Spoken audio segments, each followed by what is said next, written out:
Olá, meus irmãos e irmãs de Ideal Espírita, vocês amigos e amigas que nos acompanham aqui na página Estação da Luz Espírita, muitíssimo obrigado mesmo pela sua companhia. A nossa página Estação da Luz Espírita não tem fins lucrativos, o objetivo é a divulgação da doutrina espírita. E é por isso que nós reunimos aqui esta sede de matérias espíritas para que possa atender às suas necessidades, estudo, lazer, pesquisa. Você encontra aqui na nossa página Estação da Luz Espírita os livros da codificação, obras suplementares, entrevistas, palestras e os programas da Web Rádio Estação da Luz de Natal e Web Rádio Cristo Consolador de São Paulo.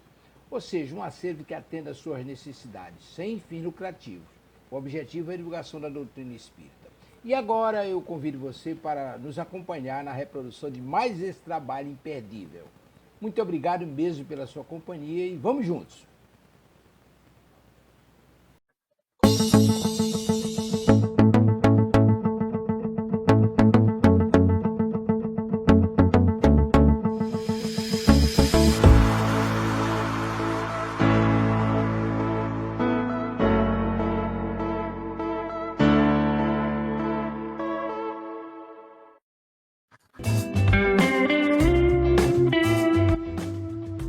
Olá, você gostaria de fazer parte do Clube do Livro Espírita Amélie Boudet? O clube é administrado pela Casa Espírita Servidores da Associação Amélie Boudet de Estudo e Divulgação da Doutrina Espírita. Através de uma assinatura mensal de apenas R$30, você receberá em casa um livro espírita sem nenhum custo de frete. Como sócio do clube, você também estará ajudando na manutenção de nossa casa e também na divulgação da doutrina espírita. Para mais informações, mande mensagem para o WhatsApp 21 99447 9666, Rio de Janeiro, e nós responderemos de imediato. O valor pago por livro é sempre bem menor que o encontrado nas livrarias. Você vai adorar fazer parte do Clube do Livro Espírita Amélie Boudet. Muito boa noite a todos os nossos queridos internautas, nossos ouvintes, e mais essa transmissão do programa Espiritismo e Atualidade aqui pela Web Rádio Cristo Consolador. Eu, Cosme Deolinda, aqui ao meu lado, companheira amiga Silva Almeida. Boa noite, Silva, como vai? Tudo bem? Boa noite, Cosme. Tudo ótimo, graças a Deus. Essa semana, inclusive, estou em estado de graça, né? Porque, para felicidade, no dia 9 agora de abril, nasceu meu netinho Vicente. Ah, é verdade, você tinha falado. Nasceu, né? Nasceu. E aí, então, como foi? Tudo bem? Tudo ótimo, graças a Deus. Então, eu estou em estado de graça, né? Ah, agora ninguém vai te aguentar como avó, né? Ninguém vai me aguentar, não. Eu estou muito danada como avó, né? Muito coruja. Mas deu tudo certo, então, né? Graças a Deus. Graças a Deus, está tudo ótimo. Meu querido, vamos cumprimentar os amigos, né, que já estão aqui conosco. A nossa querida amiga Eronides aqui. Boa noite, Bigode. Boa noite a todos. Boa noite, minha querida. Nossa boa noite, Ero. Também. Boa noite a todos. Saudações fraternas. Boa noite, João. Boa noite, meu amigo. Espírita, que é a nossa Ana Mateus. Boa noite, queridos amigos. Boa noite, Aninha. Tudo bom? Boa noite, Ana. Ter todos aqui conosco, né? Bom, pessoal, como vocês sabem, a nossa Web Rádio Cristo Consolador é uma web rádio espírita, né? E temos por hábito iniciar todas as nossas transmissões com uma prece de nossos queridos amigos espirituais que nos auxiliem na realização de mais um trabalhinho. Assim, eu vou pedir ao meu querido amigo Cosme que faça por nós a prece de abertura. Ok? Cosme, meu amigo, por favor. Vamos à nossa prece. Senhor Jesus, divino amigo e mestre querido, queremos te agradecer por mais essa oportunidade. Todos nós estamos aqui reunidos em seu nome para mais apresentação deste programa Espiritismo e Atualidade. Possa aqui estar conosco os nossos amigos espirituais, os nossos guias, os trabalhadores responsáveis por essa web rádio, que eles possam nos intuir para as melhores reflexões do assunto que abordaremos aqui durante o programa. E que, no final, possamos estar com os nossos corações mais fraternos, solidários, amigos e irmãos, e que possamos levar as benesses que aqui recebemos a todos aqueles que encontrarmos pelos nossos caminhos. Os nossos familiares, os nossos parentes, os nossos amigos e também, Senhor, os nossos desafetos, pois somos todos espíritos inferiores à procura da nossa elevação espiritual. Abençoe os nossos irmãos que nos acompanham nesse momento ao vivo, aqueles que irão nos acompanhar através do compartilhamento dessa transmissão. Por isso tudo, Senhor, te agradecemos e saudamos mais uma vez. Obrigado, Senhor, que assim seja, graças a Deus. Graças a Deus, né? Vamos agora fazer a leitura de um trechinho do Evangelho segundo o Espiritismo. E caiu para a nossa reflexão de hoje o capítulo 25, né? Buscai e achareis. Não vos afadigueis pela posse do ouro, item 9. Não vos afadigueis por possuir ouro ou prata ou qualquer outra moeda em vossos bolsos. Não prepareis saco para a viagem, nem 2 fatos, nem calçados, nem cajados, porquanto aquele que trabalha merece sustentado. Ao entrardes em qualquer cidade ou aldeia, procurai saber quem é digno de vos hospedar e ficai na sua casa, até que partais de novo. Entrando na casa, saudai assim, que a paz seja nesta casa. Se a casa for digna disso, a vossa paz virá sobre ela. Se não o for, a vossa paz voltará para vós. Quando alguém não vos queira receber, nem escutar, sacudi ao sair dessa casa ou cidade a poeira dos vossos pés.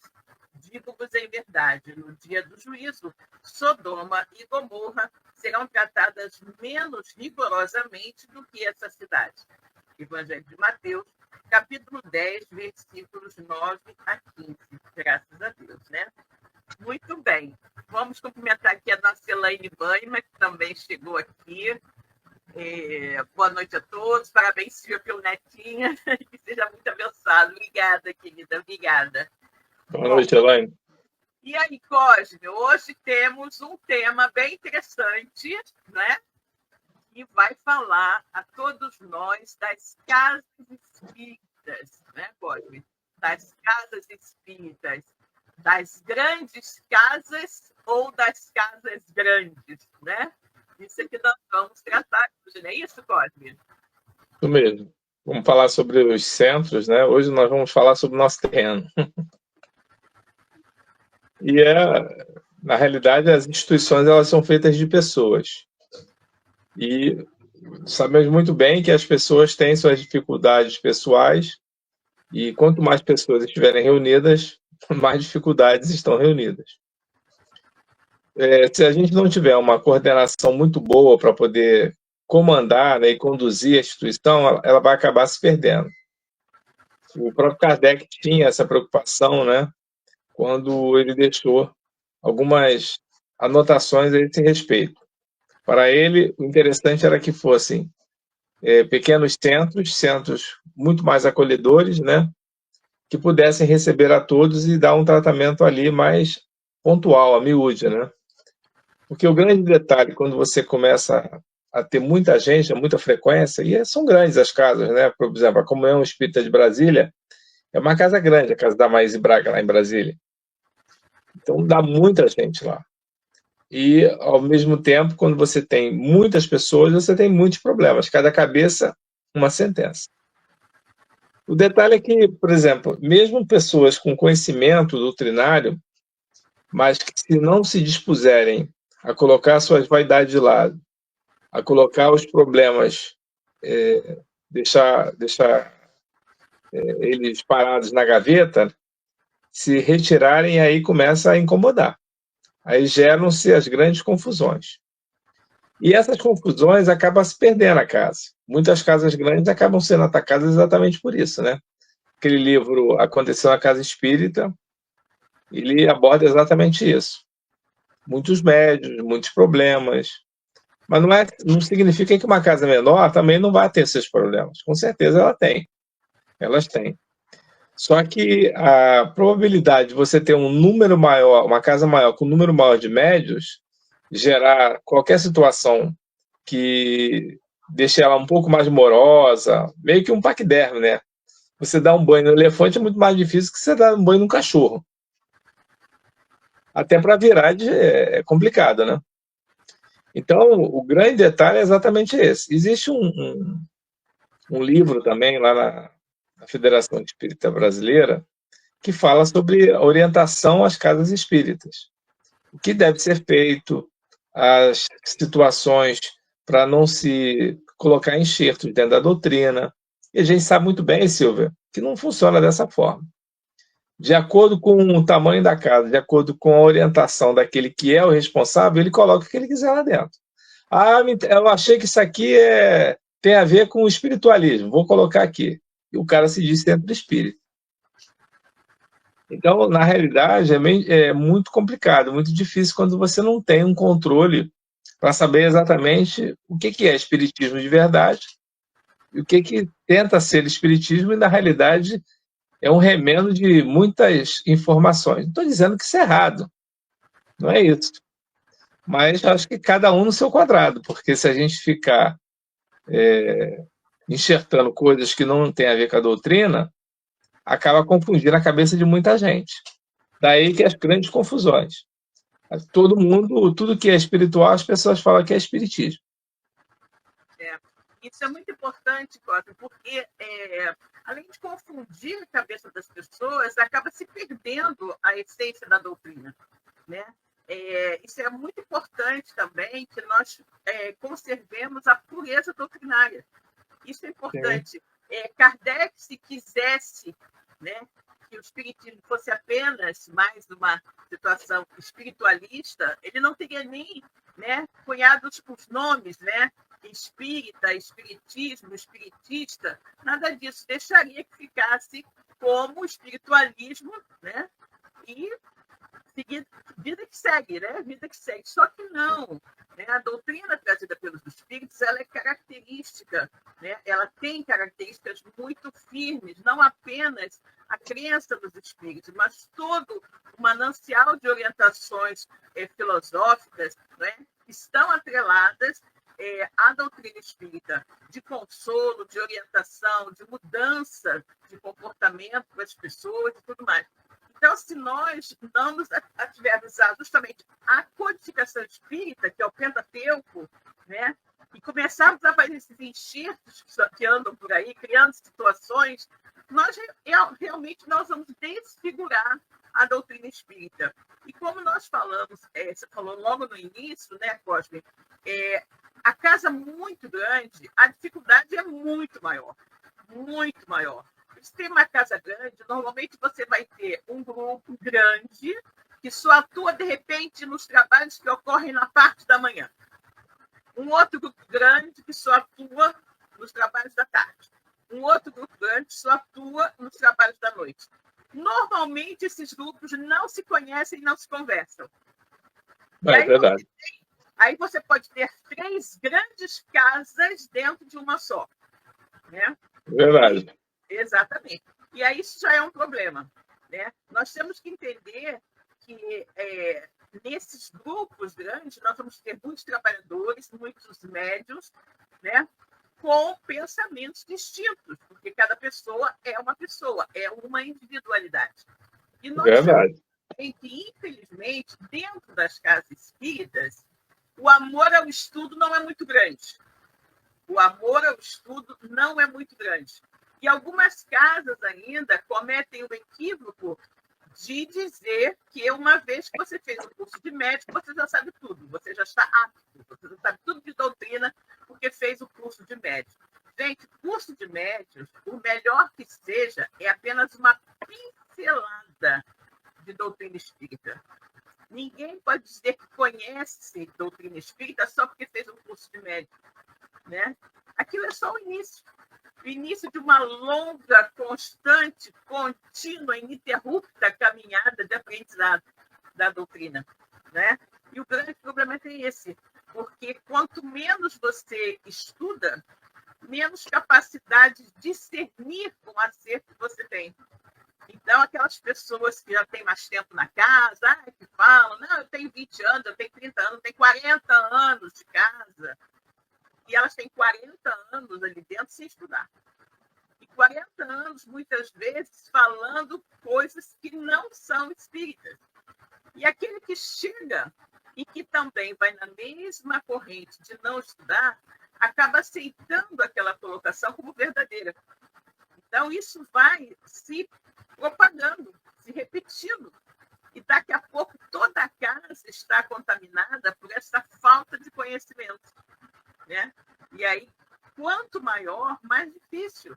Porque é muito difícil você encontrar nesses núcleos pessoas que, mesmo cheias de muito boa vontade, consigam quebrar esse ritmo de coisa, né? Então, é muito complexo.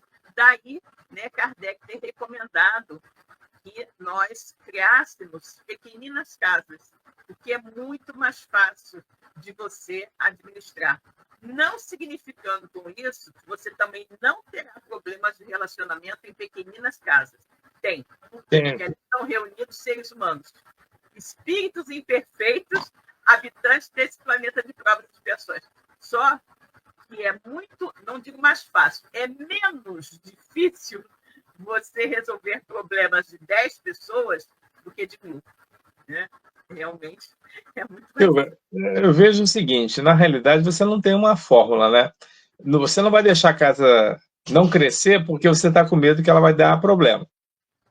Isso não existe, até porque existe uma programação da espiritualidade com relação a essa situação. Se a casa é grande, como a gente tem várias casas aqui no Rio de Janeiro, que é o estado em que nós moramos, a cidade, que bom. Que bom que se esta casa se mantém, se ela faz a caridade, se ela faz o atendimento, eu acho ótimo. Mais pessoas vão ser atendidas. O grande problema é que as casas maiores, elas têm dificuldade no atendimento. E a doutrina espírita nos fala que, na realidade, o atendimento é prioritário. O que eu estou dizendo no atendimento? É o atendimento fraterno, né? É o atendimento de uma situação pontual, que as pessoas não estão preparadas, porque precisa do visto do fulano, que vai jogar para o visto do ciclano. Então, aquela bolsa, de repente, uma bolsa, que você poderia ir lá no almoxarifado, fazer uma baixa e anotar com a pessoa, só pode ser pego agora daqui a uma semana. Alguém chega esbaforido, completamente transtornado com qualquer situação, qualquer um pode passar. O atendimento fraterno já fechou nesse horário, só podemos atender amanhã a partir das 17 horas. E é isso que vai acabando, minando a situação da casa. Se fosse uma casa menor, com certeza alguém chegou lá, o presidente, o diretor do centro está ali, muitas vezes é o próprio fundador, ele vai lá e conversa com a pessoa. E aí, numa casa grande, já fica mais difícil, porque não está ali naquele momento. Quem está trabalhando é uma equipe. Se a equipe não for safa, né, boa para poder resolver isso, a pessoa vai embora com o problema dela. E esse é o grande problema, né? É você ter alguém que te procurou, que foi enviado pela espiritualidade, que fez assim, choveu canivete para poder fazer aquilo acontecer. Chega na hora, não tem ninguém para atender. Exato. Exatamente. Aí é difícil.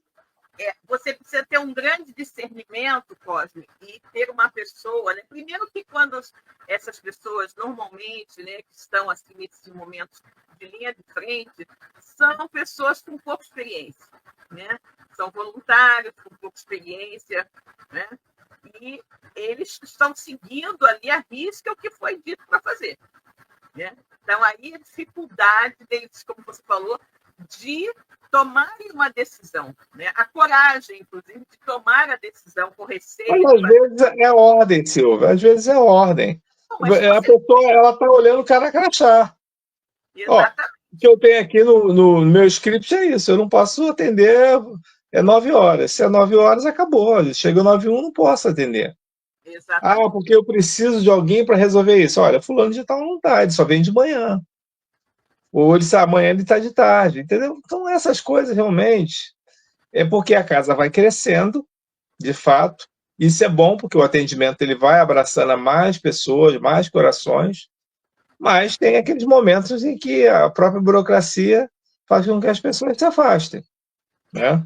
Eu estava meditando hoje sobre essa questão, né, sobre essa temática do nosso estudo, e eu fico pensando, né, se não seria bom que cada casa, quando ela tivesse condições de crescer mais, digamos assim, fisicamente, se não seria bom que ela buscasse alocar esse recurso num outro local, para que os locais fossem pequenos, mas a casa seria grande, a casa poderia ter, digamos, vários núcleos, assim, mas não todos no mesmo lugar. Talvez isso facilitasse, né?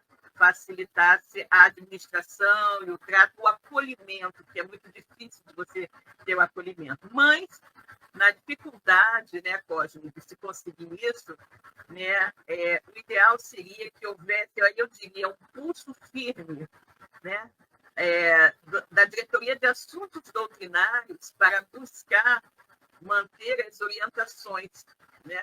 As orientações, manter a casa como uma só. Mas eu creio ser algo muito difícil, né?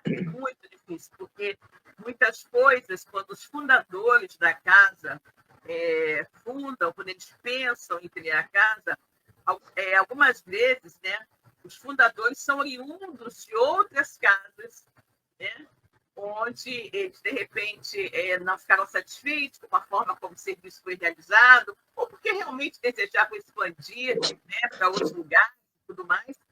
E aí eles vêm cheios de planos, cheios de ideias, né, e começam a trabalhar dentro daquele planejamento extremamente fraterno, extremamente voltado para o estudo, para o acolhimento, para tudo isso. Só que essas pessoas desencarnam. Essas pessoas desencarnam. E se elas não tiverem o cuidado de preparar os seus substitutos, né, com o tempo, as raízes da casa, as bases da fundação da casa se perdem. Né? Se perdem porque as pessoas vão mudando. E se você não tiver esse cuidado, aquela ideia inicial se perde. Na minha casa espírita, que é uma casa super novinha, a gente ainda vai fazer 3 anos, nós temos essa preocupação muito forte. Nós temos essa preocupação muito forte de que, no nosso regimento interno, as bases da casa estejam registradas. Porque aí isso vai passando, né? Vai estar sempre registrado ali. É uma tentativa. Não sei se daqui a 20 anos, 30 anos, vai estar da mesma forma. E um outro ponto que nós tentamos também, justamente, é que os membros, né, do nosso conselho deliberativo são vitalícios. E só podem, né, só são substituídos quando alguém, né, por algum motivo, deixa o conselho, e para que chegue uma nova pessoa no conselho, que é a base de toda a casa, da estrutura da casa, em termos doutrinários, né, seja alguém 100% nos moldes já existentes. Alguém que pense da mesma forma, que acredite nos mesmos ideais e tudo mais. Então, a gente vai tentando manter o núcleo formador inicial, né, nessa estrutura. Mas, como eu falei, é uma casa extremamente nova, né? Não sei como será daqui a 30 anos. Né? Mas você tem que pensar a casa sem você.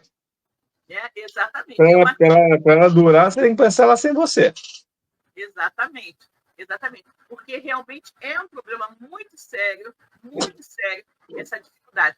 E aí, voltando à questão, né, de casas grandes ou grandes casas. A casa espírita, ela não precisa ser grande para fazer um grande trabalho. Né? Ela pode ser uma pequena casa no interior, né? Uma casa onde se frequentam, sei lá, meia dúzia, 10 pessoas, e ela realizar um excelente trabalho, né, dentro das suas condições. Né? Vamos lembrar da casa do Chico, né?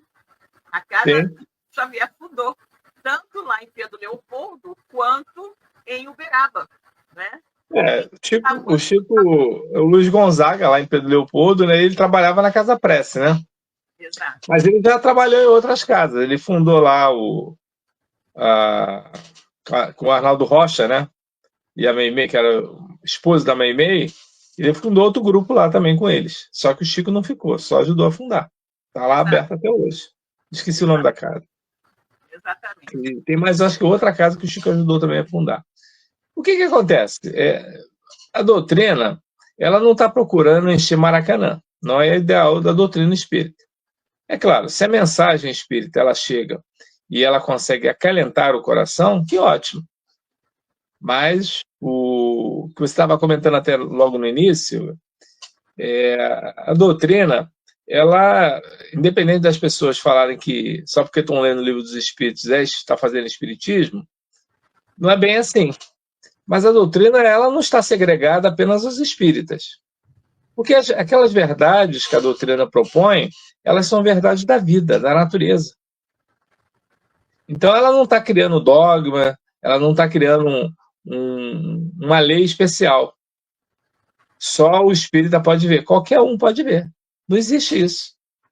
Ah, posso ver como é que é lá? Pode. O que tem de baixo? Não tem nada demais. E naqueles trabalhos específicos? Aqueles trabalhos específicos só entra quem está gabaritado para entrar no trabalho específico. Senão vira bagunça. Eu falo para você, determinada ocasião, trabalhando, eu acho que era um sábado, uma sexta-feira, não sei, o domingo, entraram numa câmara pequena de, sei lá, devia ter uns 7 metros, 8 metros, 10 metros. Entraram 6 pessoas para acompanhar uma vidência. Uma presença, uma prece. Silvia, é tão confuso aquilo, faz tão mal aquilo, porque é não pensar realmente na espiritualidade que está ali, no próprio ser que está sendo solicitado, né? Porque é uma confusão mental. Um diz que não vai rir, o outro diz que vai chorar, o outro diz que não sei por que está fazendo ali. É uma confusão mental tão grande. E é basicamente curiosidade apenas, senão... É curiosidade. Exatamente. Alguém frequenta, diz que vão fazer uma prece para poder ter notícia de Beltrano, e vai todo mundo. Ah, eu vou também, eu vou, quero ver como é que é. É assim que funciona. Poderia ser uma propaganda para casa? Poderia, porque de repente você consegue encontrar outras pessoas que comecem a frequentar. Mas não é isso que elas foram buscar. Elas foram buscar uma curiosidade pessoal sobre como é que ele trabalha. Aí a gente fez o trabalho, fez a prece, saiu todo mundo, levantou. Aí o amigo falou, chama todo mundo de volta. Chamou. Ó, vem aqui, senta todo mundo aí. A parente de você está dizendo isso, coordenado aqui pelo amigo espiritual da casa.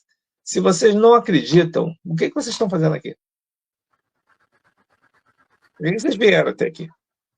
Não há nenhuma cobrança, vocês viram que ninguém cobra nada, que é um trabalho de caridade, de amor ao próximo, em favor daquelas pessoas que partiram. Agora, se vocês vêm com um monte de pensamento, vocês acabam atrapalhando. E aí foi feito uma verificação e quem pediu desculpa era a pessoa, o ente que estava desencarnado. Então você vê como é que são as coisas, né, Silvia? Toda essa situação. E aí eu sempre comento, olha só, gente, é no máximo 2 pessoas. É quem pediu e mais alguém, para ela, de repente, não ir sozinha, não vai à noite ou não sai de casa, porque você tem que pensar nisso até hoje, né, Silvia? Porque a gente vive numa cidade muito complicada. As pessoas, às vezes, não querem sair sós. Então vai alguém acompanhando. Aí você não vai deixar a pessoa do lado de fora. Senta fora da mesa e a outra senta aqui. Que a maioria quer sentar na mesa. Quer participar como se fosse assim um trabalhador assíduo. Isso é uma questão, Cosme, também, você tocou num ponto delicado também, né? Cuidado, que eu considero que as casas devem ter determinados trabalhos. Né? Determinados trabalhos. Porque um trabalho como esse, ele vai gerar curiosidade. Ele vai gerar Gera muita curiosidade, muita curiosidade. Ele vai gerar uma pressão sobre o trabalhador espírita, uma pressão sobre o trabalhador espírita, porque as pessoas que vão lá esperam que ele diga alguma coisa. Né? A casa que o colocou naquela posição espera que ele diga alguma coisa.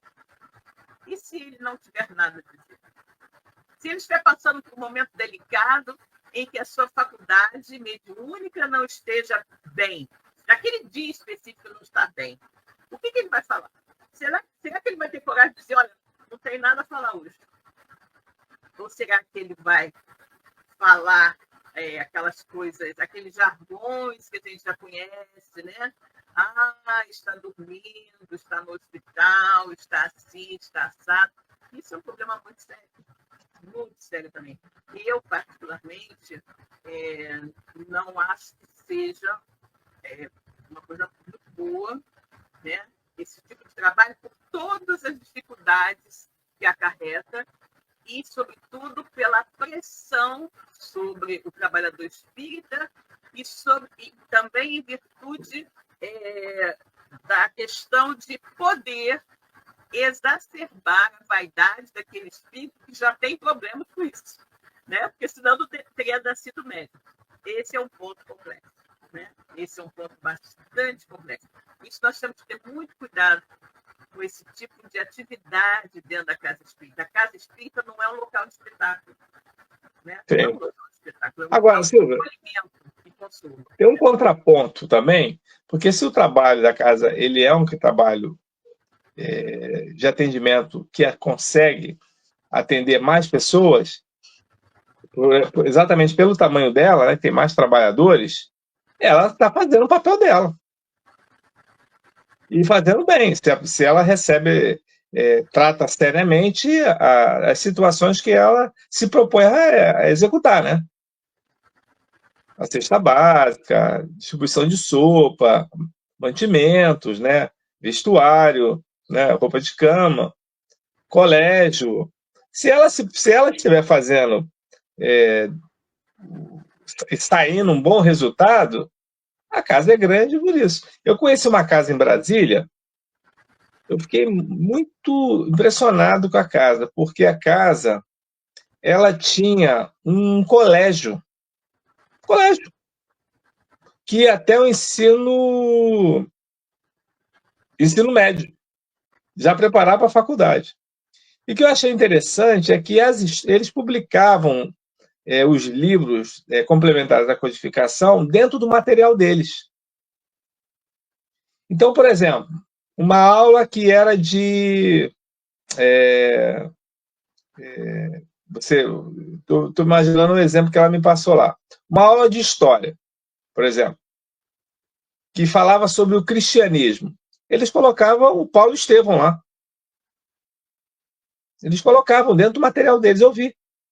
Isso é muito interessante, né? Então, eu achei assim sensacional, porque as crianças, todas elas que estavam ali, elas tinham princípios da doutrina. Não é que eles queriam que as pessoas se tornassem espíritas, não é isso. Mas é o tratar o outro, né? Ser o homem de bem. E eu fiquei bastante impressionado com esse trabalho. Eu vi uma livraria, uma biblioteca imensa embaixo, uma estrutura grande para poder realmente dar aula. Eu conversei com professores, eles disseram, não, a gente realmente ensina isso. E cada sala tem nome de mentores. Como no centro, né? Então, e as crianças não se assustam com isso. Elas... Não, isso me lembra muito a história de Eurípides Passanufo, né? E ele, professor, né? Espírita e tudo mais, Eurípides Passanufo, lá em Sacramento, em Minas, né? Ele tinha o Liceu Sacramentano e ele era católico, né? Quando ele se transformou, né? Passou a ser espírita, houve uma pressão muito grande sobre ele, né? Sobre ele, e os pais começaram a tirar os filhos da escola, né? Começaram a tirar os filhos da escola. E aí a escola ficou vazia. E um dia, né? Eurípides tem uma visão de Maria de Nazaré e diz para ele, né? mude o nome da escola para Colégio Allan Kardec, né? Ensine isso, isso e aquilo, né? Sempre sobre a égide de meu filho, aquela coisa toda. E aí ele fez, mudou lá o título, o nome da escola, ele saiu sacramentando, passou a ser Colégio Allan Kardec, e ele ficou lá. E aí começaram a chegar alunos. Vamos ter em consideração que Eurípides desencarnou com a febre espanhola em 1918. Só de desencarnado tem mais de um século. E o Colégio Allan Kardec existe até hoje, continua nos mesmos moldes e é um colégio modelo daquela região. Todo mundo quer que seu filho estude no Colégio Allan Kardec, né? Pela excelência do estudo e pela orientação moral que os alunos do Colégio Allan Kardec recebem. Então, é uma coisa linda, impressionante. E eu acho muito boa a ideia, né? Porque normalmente as casas espíritas elas pensam em criar assim, núcleos de abrigo para idosos ou abrigo para crianças, mas assim, a ideia de uma escola, né? É assim, eu não conheço muitos. E eu acho uma ideia fascinante que você vá formando, porque ali não apenas você irá formar a criança na evangelização infantil, na mocidade espírita, né? Mas você tem a chance de estar com ela todos os dias. Né? Silvia, é um negócio fantástico que a gente não faz ideia. Porque os livros que as crianças ainda não têm aquela assiduidade para ler e tal, o hábito da leitura, eles vão pegar trechos da obra e vão colocar no livro. Então elas vão acabar conhecendo aquilo. E isso vai ficar. Porque amanhã dá curiosidade deles comprarem o livro para poder ler como um todo. E você percebe nitidamente que o colégio também não faz nenhum tipo de segregação só filho de espírita. Ele está aberto para qualquer um. Não, com certeza, porque a doutrina não tem nenhum tipo de segregação, né? A doutrina não tem. E eu achei assim, fantástico, porque eu não conhecia aqui no Rio de Janeiro, que é um lugar grande. Muitas casas, a gente sabe pelo movimento espírita, começaram aqui, né? Bahia, Rio de Janeiro. E eu não vi ainda uma casa nesses modos que eu estou falando para você, porque normalmente tem abrigo, né? Para idoso, mas não tem, pensando nisso que a gente está imaginando, um colégio. Não tem.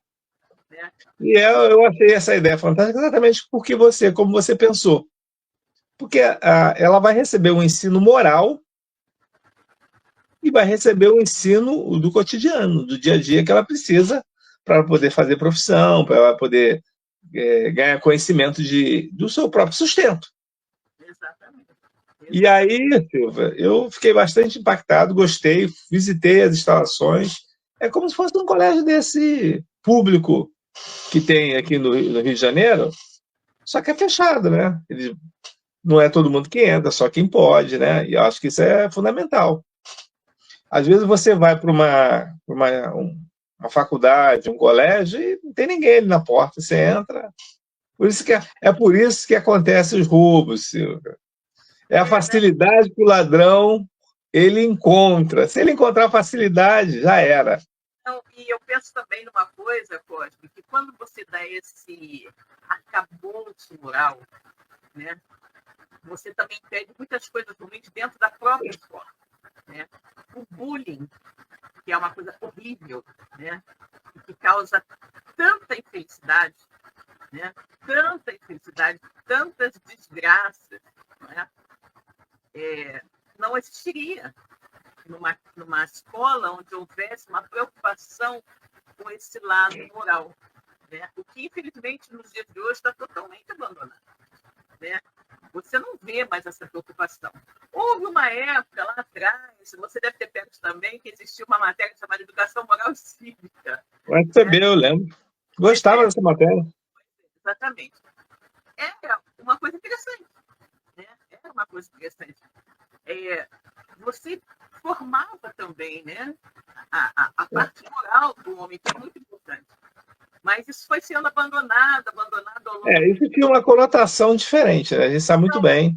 Sim, Qual era o ideal daquela época que você está falando de ditadura ainda, né? Não, exatamente, exatamente. Então Mãe, tinha uma mãe conotação bem diferente.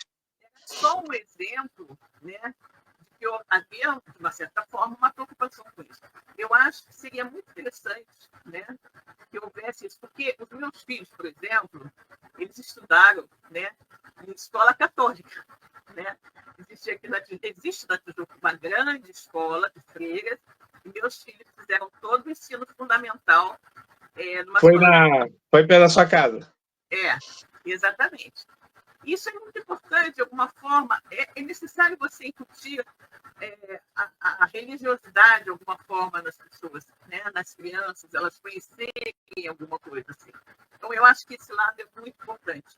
Né? Você ter esse lado mais fraterno, esse lado mais amoroso, você combater fortemente dentro da escola qualquer tipo de segregação, qualquer tipo de tratamento menos fraterno entre as crianças e tudo mais. Isso é muito importante, né?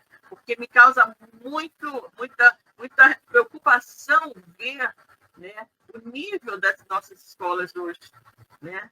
E o quanto as crianças sofrem, muitas vezes por causa de desamor, de desorientação de outras crianças. Né? Sim, é verdade. Então, Na realidade, Silvia, o mundo, de uma maneira geral, esse negócio de você ser avacalhado na escola sempre aconteceu. Sempre aconteceu isso. Mas não nessa intensidade de o outro querer matar a pessoa. Não. Aquele mais espertinho, achava que era esperto, passava a perna num, passava a perna no outro. O bobalhão da sala sempre pagava. A história era sempre essa. Só que eu falo para você que, às vezes, o bobalhão daquela época, hoje, é o bem-sucedido. E aquele esperto que você achava o melhor de todo, que era o paquerador, namorador, esperto, resolvia tudo, esse hoje vive com dificuldade. Se não estiver preso, porque nunca levou nada a sério. Nunca levou nada a sério. Por que vai mudar? Vai mudar por quê? Então, é essa a situação. Eu vejo o seguinte, nesse caso, por exemplo, quando você pega casas de referência aqui no Rio de Janeiro, grandes, e que elas fazem um trabalho de distribuição de cesta, alimentos, né, que acolhe, que dá orientação, que faz os atendimentos fraternos em casa, essa casa está completamente atingindo o seu ideal. O propósito dela é servir, é o próprio Cristo, né? Compaixão, caridade, amor ao próximo. Ela está exemplificando exatamente isso. O grande detalhe é quando você tem uma casa muito grande, um grande paquiderme, e você não consegue virar. Você não consegue virar ele. E ela está perdida em entraves burocráticos, virou quase que uma empresa, e ninguém consegue fazer essa situação mudar. Teria que entrar um grupo novo para poder enxertar esse oxigênio, porque está acabando. Mas é justamente esse que é o ponto, né, Cláudio? A grande dificuldade é a entrada, vamos dizer assim, do sangue novo, né? Porque o sangue velho não permite, normalmente obsta, né, a entrada do sangue novo. Isso vai se tornando uma grande bola de neve, e a preocupação é que o ideal da casa, que com certeza nasceu com as melhores intenções, né, acaba se perdendo ao longo dos anos. Sobretudo se a casa é muito antiga, né? Casa, sei lá, de 50, 60, 100 anos, isso é muito problemático, porque com certeza aquele ideal lá do fundador, sei lá, de 100 anos atrás, se perdeu há muito tempo.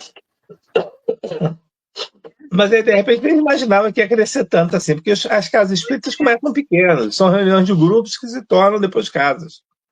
A maioria. O próprio Luiz Olímpio, né? Teles de Menezes, ele fundou o primeiro centro, mas a reunião era pequenininha. Era reunião familiar. Tanto que era, né? O nome do grupo era esse, né? Grupo Familiar de Estudos Espíritas. Não era isso? Muitos começam assim. A minha casa espírita, né, começou dentro da casa de uma dos fundadores. Né? Exatamente. Então, o grande detalhe começa, né? Normalmente o grande detalhe, Silvia, é você não se perder na burocracia, não deixar de atender. Não posso atender porque já atingiu. Gente, chegou alguém desesperado. Volta amanhã, porque agora os espíritos estão descansando. Não, o Cosme, me lembra muito daquela frase do Betinho: quem tem fome tem pressa. Exatamente. Quem está com dor tem pressa também. O grande detalhe é que, como essas situações elas são perturbações espirituais, você praticamente não vê no corpo da pessoa uma ferida, um membro quebrado. Ah, tá de palhaçada, é coisa de cabeça, é coisa de maluco. E não é. São coisas que incomodam tanto quanto uma situação orgânica, como a gente acabou de falar. Exatamente. Mas eu acho que a gente cabe, efetivamente, independente de estar em casa grande, casa pequena, ela cumprir o seu papel. Não deixar ninguém sair com dúvida, privar pelos processos educacionais da doutrina. Doutrina espírita, doutrina mesmo. Exatamente. Né? Não está atrelada a convicções, padrões, porque tem até isso, né, Silva? Eu lembro que essa casa lá que a gente trabalha, ela em determinado momento ela trabalhava com senha. Senha?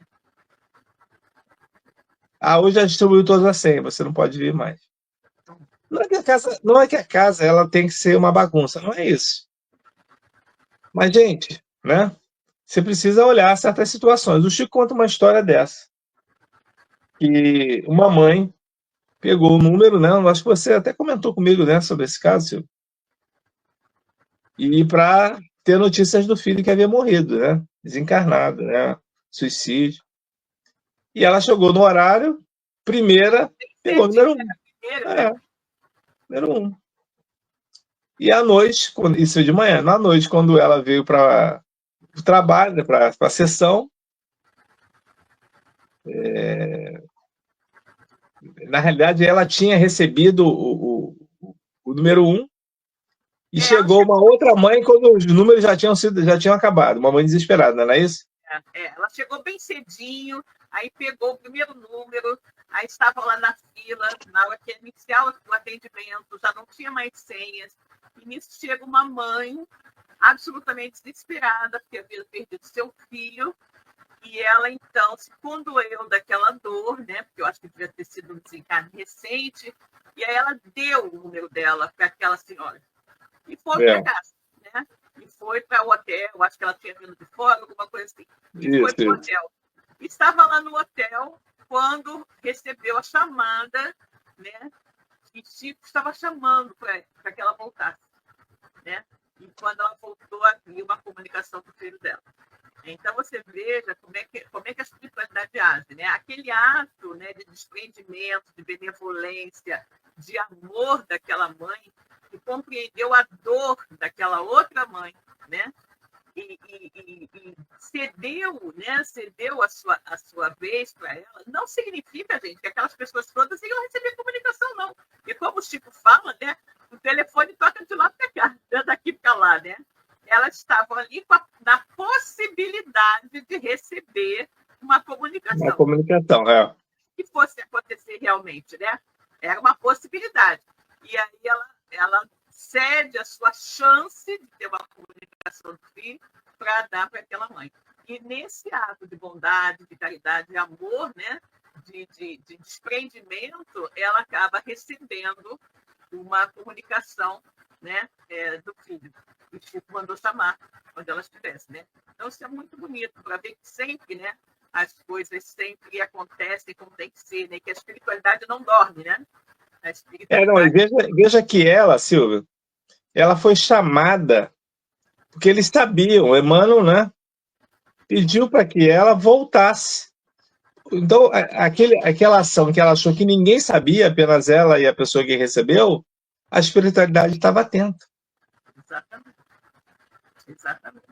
Então, você veja que quando você faz o bem, né, pratica o amor ao próximo, como Jesus nos orientou, a gente não perde absolutamente nada. Ainda que você não receba aquilo que você está esperando imediatamente. Deixa.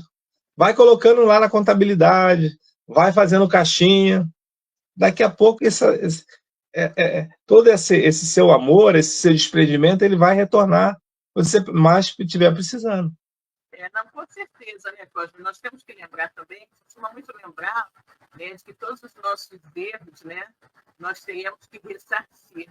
E a gente esquece que os nossos acertos não precisam de ressarcimento, mas eles são sempre recompensados.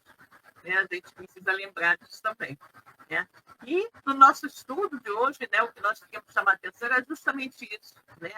Você pode ter uma casa pequenina, mas que vai fazer um trabalho enorme, maravilhoso, e ela pode ser pequenina no plano material, mas gigantesca no plano espiritual. Sim. Né? E você pode ter uma casa muito grande no plano material, mas que não consegue ter o atendimento tão bom quanto o daquela casa pequenina. E justamente por isso ela é grande no plano material, mas pequena e quase que inexistente no plano espiritual. E o importante realmente é o trabalho que é realizado. E a ideia é que o trabalho é fundamental. Exatamente. O trabalho é fundamental. Né, pela própria natureza humana, é muito mais fácil você conseguir manter uma casa pequena, unida, coesa e fazendo o trabalho como ele deve ser feito, do que uma casa grande demais, com milhares de pessoas circulando ali dentro, muitos trabalhadores. E isso a gente está falando não da nossa cabeça, mas seguindo orientação que Kardec nos legou. Né? Kardec, sim, é verdade.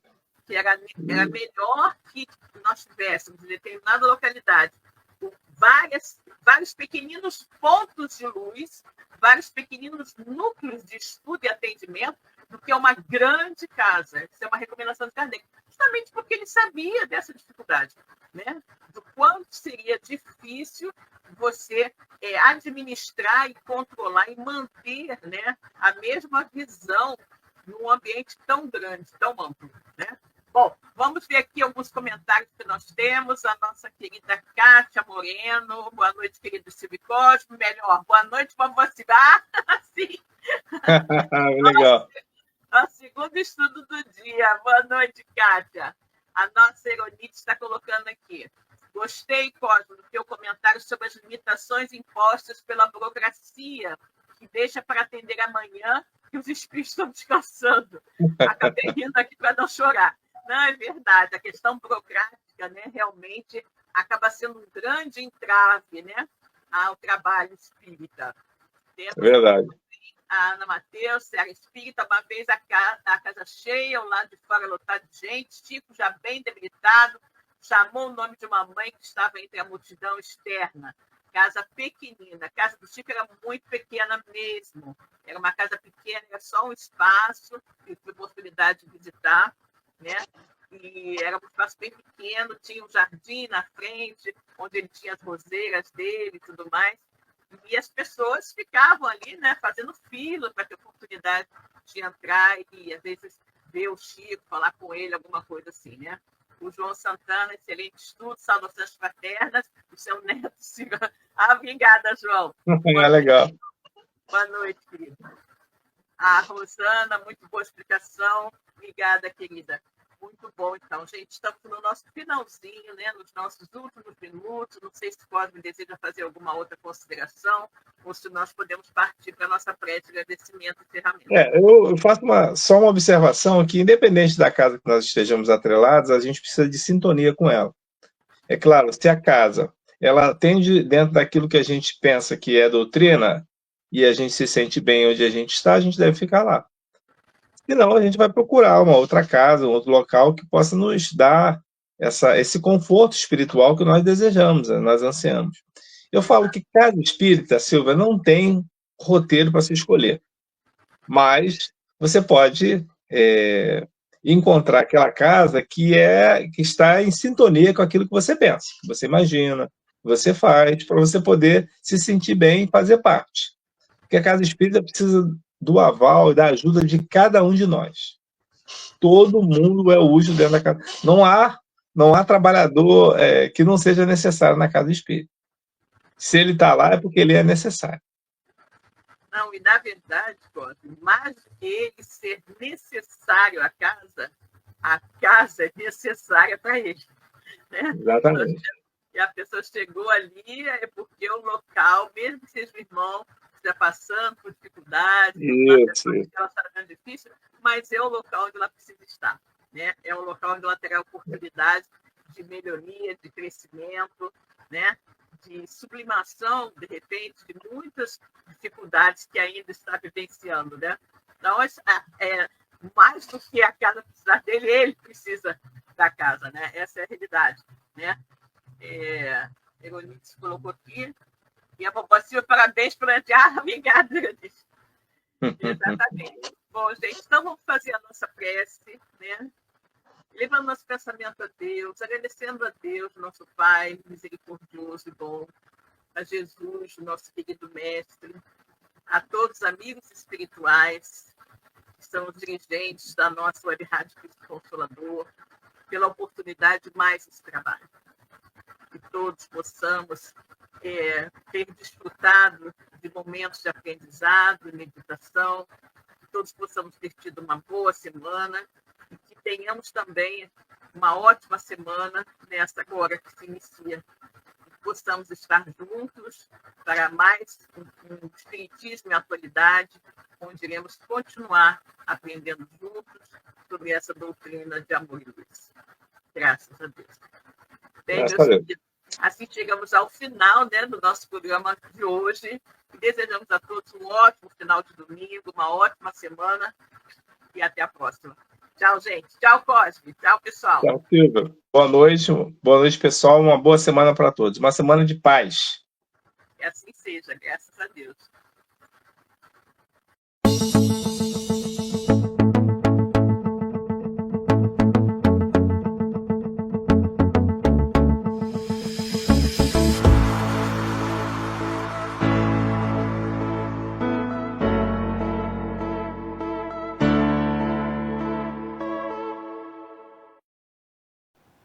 Chegamos ao final da nossa atividade. Muitíssimo obrigado mesmo pela sua companhia e espero você no próximo evento.